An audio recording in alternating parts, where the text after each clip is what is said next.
Hello everyone, welcome back to Bios 3 and this is our third part of our ongoing series on the topic cancer. इससे previous video में हमने पढ़े थे बहुत सारे properties of our cancerous cells. Now we are going to study further. ठीक है, तो स्टार्ट डीले कैसा, लेट्स स्टार्ट आवर वीडियो. अच्छा देखो, सबसे पहले we will start with cancer critical genes. अब आप बोलोगे कैंसर क्रिटिकल जीन्स क्या होता है. देखो, ऐसे जीन्स या फिर वो सारे जीन्स जिनके अंदर आपका कौन से चेंजेस आते हैं, जेनेटिक या फिर एक और तरीके के हमने चेंजेस पढ़े थे ना, एपीजेनेटिक. ठीक है, अब इन दोनों चेंजेस की वजह से क्या कॉज हो सकता है, कैंसर. ठीक है, तो ऐसे सारे जीन्स जिनके अंदर अगर ये चेंजेस आ जाए और वो फिर कैंसर कॉज करें, उनको हम बोलते हैं कैंसर क्रिटिकल जीन्स. ऑलराइट, अब इन्हीं कैंसर क्रिटिकल जीन्स को हमने दो कैटेगरी में डिवाइड कर दिया. ठीक है, अब देखो, ये हम डिवाइड कर रहे हैं ना, मतलब इसके अंदर कोई आपके मान लो कैंसर क्रिटिकल जीन्स है और उनके अंदर म्यूटेशन हो रही है. ठीक है, तो अब कैंसर क्रिटिकल जीन्स जो हैं वो दो तरीके के हो सकते हैं. ठीक है, पहला हम उनको बोलते हैं प्रोटो ऑन्को जीन्स, दूसरे हम उनको बोलते हैं ट्यूमर सप्रेसर जीन्स. अब देखो, अगर ये ऐसा जीन सेट है कि अगर इन जीन्स के अंदर ये जीन्स आपका आगे जाके कैंसर कॉज कर सकते हैं if there will be a gain of mutation in them. ठीक है, गेन ऑफ फंक्शन वाली म्यूटेशन अगर हो जाती है तो. और ट्यूमर सप्रेसर जीन्स आपका आगे जाके कैंसर तब कॉज कर देंगे अगर इनमें म्यूटेशन हो जाए फॉर लॉस ऑफ फंक्शन. समझ पाए आप. मतलब हमारे पास कैंसर क्रिटिकल जीन्स दो तरीके के हैं. Number one is your proto-oncogenes, दूसरा है आपका ट्यूमर सप्रेसर जीन्स. ठीक है, अब इस मान लो प्रोटोऑन्को जीन में आपकी म्यूटेशन हुई और इसने कोई फंक्शन को गेन कर लिया, तो अब ये कैंसर कॉजिंग जीन बन जाएगा आपका. ठीक है, इसी तरीके से ट्यूमर सप्रेसर जीन में म्यूटेशन हुई और उसने अपना एक या कोई फंक्शन लूज कर दिया, तो अब ये वो जीन बन जाएगा जो आपका आगे जाके कैंसर कॉज करेगा. ठीक है, तो अभी ये कैंसर नहीं कॉज कर रहे हैं, लेकिन अगर प्रोटोऑन्को जीन ने कोई फंक्शन गेन कर लिया, इट विल कॉज कैंसर. अगर ट्यूमर सप्रेसर जीन ने कोई फंक्शन लूज कर दिया, then it will cause cancer. ठीक है, अब ये जो म्यूटेशंस है आपकी कैंसर क्रिटिकल जीन के अंदर, जो म्यूटेशन होती है, ये डोमिनेंट भी हो सकती है और ये रिसेसिव भी हो सकती है. ठीक है, चलो now let's jump to the proto-oncogenes. Proto-oncogenes, देखो, अब ये जो प्रोटोऑन्को जीन्स है ये करते क्या है भाई, ये कंट्रोल करते हैं growth and division of cells. ठीक है, बहुत सारे प्रोटीन्स हैं जिनको ये एनकोड करते हैं, जो उसी में आपके फिर ग्रोथ रिलेटेड ही आ जाते हैं, जैसे ग्रोथ फैक्टर्स आ गए. ठीक है, फिर कुछ आपके ग्रोथ फैक्टर के लिए रिसेप्टर्स आ गए, ऐसे ही ट्रांसक्रिप्शन फैक्टर्स और ये सब. ठीक है, अब इन प्रोटोऑन्को जीन्स के अंदर काफ़ी तरीके के हमारे जेनेटिक या फिर एपिजेनेटिक चेंजेस हो सकते हैं. जेनेटिक या फिर एपिजेनेटिक चेंजेस, और इसी की वजह से आपका क्या बन जाएगा, ऑन्को जीन्स. अब ऑन्को जीन्स क्या होते हैं, ऑन्को जीन्स आपके तभी बनेंगे जब प्रोटो ऑन्को जीन्स की जो एक्टिविटी है, ठीक है, जो उनका एक्सप्रेशन लेवल है, उसके अंदर इंक्रीज हो जाए, यानी कि कोई गेन ऑफ फंक्शन हो जाए, तो उसकी वजह से प्रोटो ऑन्को जीन्स आपके किस में कन्वर्ट हो जाएंगे, ऑन्को जीन्स के अंदर. तो ऑन्को जीन्स हमारे हुए क्या, mutated form of proto-oncogenes, right. अब देखो काफ़ी सारे मैकेनिज्म है जिसकी वजह से जो प्रोटो-ऑन्कोजीन्स है वो आपके ऑन्कोजीन्स में चेंज हो सकते हैं, ठीक है। तो अब वो हम पढ़ लेते हैं एक एक करके। सबसे पहला है हमारे पास, म्यूटेशन की बात ही हम करते हैं ना ज़्यादातर, तो let's go with point mutation. तो अब हमारा एक प्रोटो-ऑन्कोजीन कन्वर्ट हो सकता है ऑन्कोजीन में, कैसे? पॉइंट म्यूटेशन क्या होता है कि हमारे पास जो न्यूक्लियोटाइड है, सिंगल ऑल्टरेशन अगर उसका हो जाए, ठीक है, single alteration of a nucleotide, ठीक है।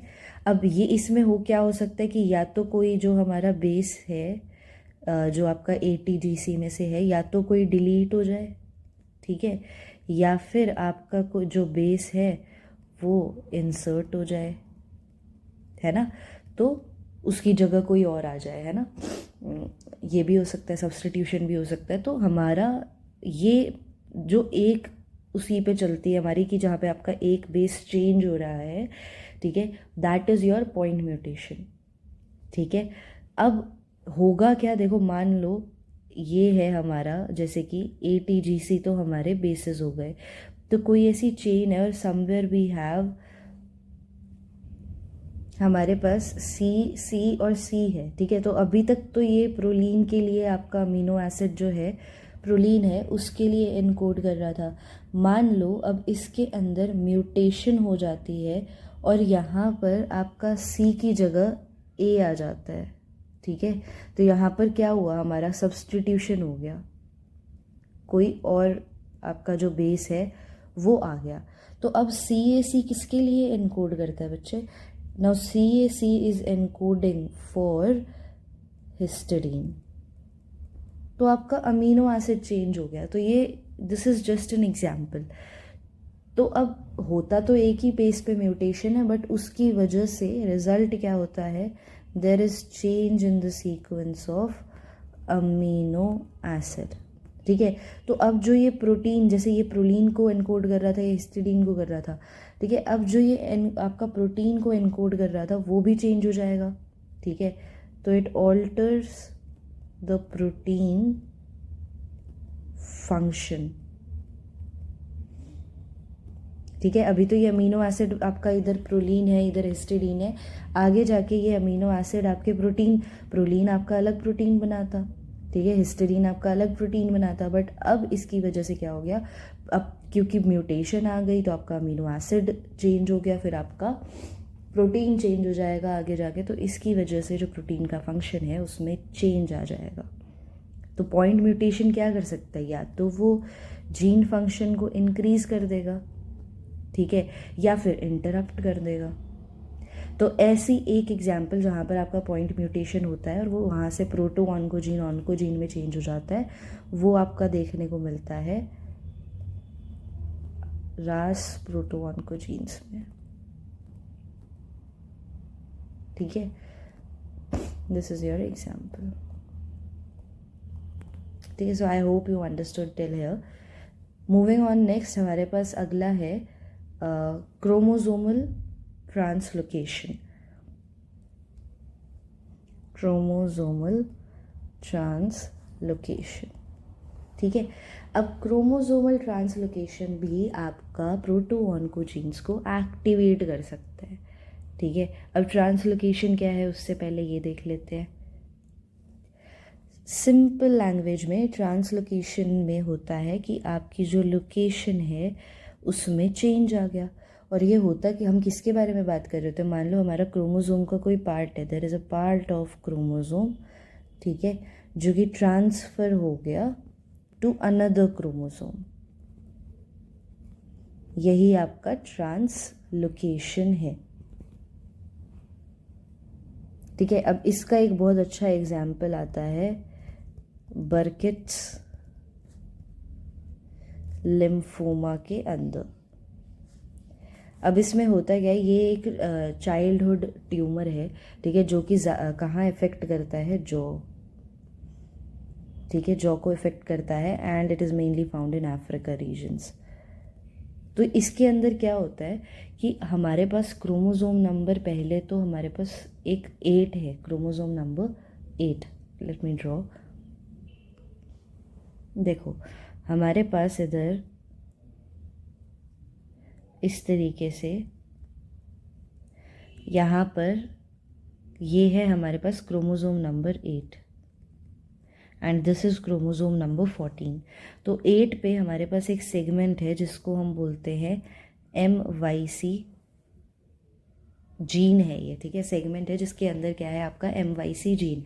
अब ये ट्रांसलोकेट हो जाता है टुवर्ड्स द क्रोमोज़ोम नंबर 14, ठीक है, और यहाँ पर जो एक जीन है वो आपका आ जाता है eight chromosome number 8।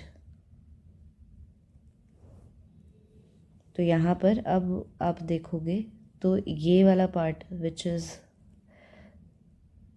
Comes at chromosome number, translocates at chromosome number 8, और यहाँ पर हमारे पास आ जाता है MYC जीन का सेगमेंट, ठीक है। तो दिस इज़, ये जो हुआ है दिस इज़ कॉल्ड ट्रांसलोकेशन,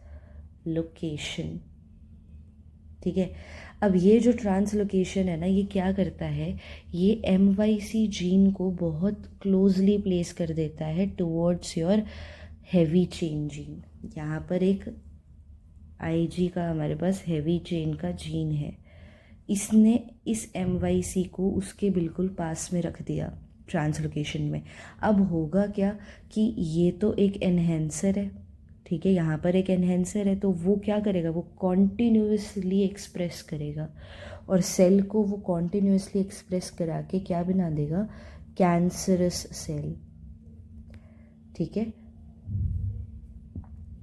अब यहीं पर आपका फिर जो MYC जीन का जो आपका MYC जीन कैसे काम, जो प्रोडक्ट होगा MYC जीन का, वो एक ट्रांसक्रिप्शन फैक्टर की तरह काम करेगा और बहुत सारे प्रोसेसेस को अफेक्ट करेगा, जैसे कि सेल ग्रोथ हो गया, ठीक है, प्रोलिफरेशन हो गया, एपोप्टोसिस यानी कि सेल डेथ हो गया। तो एक तरीके से ये सबको ही इफ़ेक्ट करेगा। और यहाँ पर हुआ किस वजह से, क्योंकि ये वाला जो आपकी पॉइंट म्यूटेशन हमने पहले पढ़ा था, क्रोमोसोमल ट्रांसलोकेशन की वजह से, जहाँ पर one segment of your chromosome translocates to the another part of the another chromosome, है ना।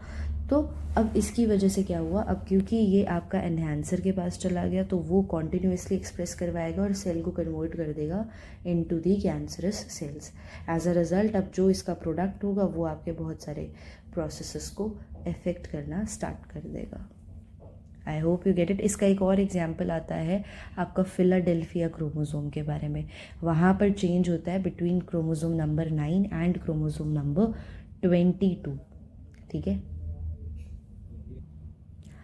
सो अभी तक हमने जो पढ़ा that was mainly focused on the proto-oncogenes और कैसे उनके अंदर चेंजेस आते हैं, तो they can convert into the cancerous cells, ठीक है। So revise up to here. In the next video we are going to study about tumour suppressor jeans.